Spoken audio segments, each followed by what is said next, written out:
ఇక కర్మ ఏమిటంటే ఈ రోజుల్లో ఆ తల్లి నిజంగా పాపం భర్త ఉంటే భర్తతోనైనా ఏదో మాట్లాడు, వాడు లేకపోతే చచ్చిపోతుంది ఆవిడ అన్యాయంగా ఒంటరితనంతో.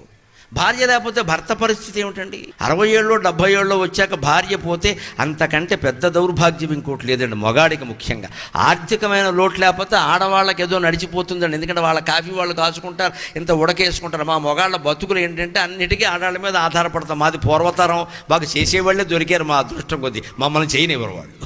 అందుకే ఏమన్నా జరిగిందంటే ఇక వీడు అవుట్, వీడు కాఫీ ఇచ్చేవాళ్ళు లేరు ఇక్కడ ఇంట్లో. ఎందుకంటే భార్యను అడిగినట్టుగా కోడలను అడగలేమమ్మా, కష్టం అది. పెద్దవాళ్ళకి ఎప్పుడు అంటే వాళ్ళకి ఇష్టమైన ఆహారం పెట్టాలమ్మా, మన నిబంధనలు వాళ్ళకి పెట్టకూడదు. రంగమార్తాండ సినిమా చూస్తే అర్థమవుతుంది.